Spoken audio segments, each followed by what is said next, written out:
اللہ تبارک و تعالیٰ بتلاتے ہیں کہ اے نبی آپ ان کو ڈرائیں یا نہ ڈرائیں، وہ لوگ ایمان لانے والے نہیں۔ تو یہ کون لوگ تھے جو ایمان لانے والے نہیں ہیں؟ وہ لوگ تھے جو ایسے ہٹ دھرم تھے کہ جنہوں نے ایمان نہ لانے کا پکا ارادہ کر لیا تھا۔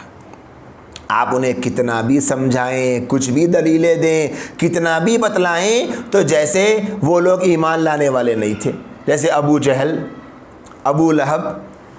حالانکہ ابو جہل مکے کا سردار اور ہماری طرح نہیں تھا، جیسے ہمارے پاس ایک سماج، ایک کلچر یہ چل پڑا ہے کہ ہمارے ان ملکوں میں، ہمارے اس دنیا کے کئی ممالک میں، کہ جس کے پاس پیسہ ہے ووٹ اسی کا ہے، کہ جس کرسی اس کی ہے جس کے پاس نوٹ بہت ہے۔ ہمارے پاس صلاحیتیں دیکھ کر، استعداد دیکھ کر، کوالیفیکیشن دیکھ کر، ہنر دیکھ کر، قابلیت دیکھ کر کسی کو بڑا نہیں بنایا جاتا، یہاں تو پیسہ بولتا ہے۔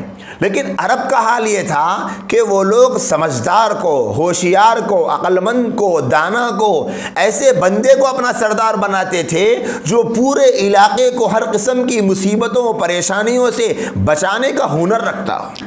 تو ابو جہل کو جو سردار بنایا گیا تھا مکے کا، ایسا نہیں تھا کہ اس نے کوئی رشوت کھلا کر کرپشن کے ذریعے سے مکے کا سردار بنا تھا، بلکہ باضابطہ وہاں لوگوں کے انتخاب سے اس کو سردار بنایا گیا تھا۔ پھر کیا بات ہے، ایسا ذہین، ایسا سمجھدار سردار جس کو مکے کے لوگ اپنی سرداری کے لیے چنیں، لیکن وہ بھی کفر پر مر رہا ہے۔ وجہ عناد تھی، بغض تھی، ہٹ دھرمی تھی، وہ خود نہیں چاہتا تھا کہ میں مسلمان بن جاؤں۔ ایسے ہی لوگوں کے بارے میں اللہ پاک نے اس بات کو بیان کیا ہے۔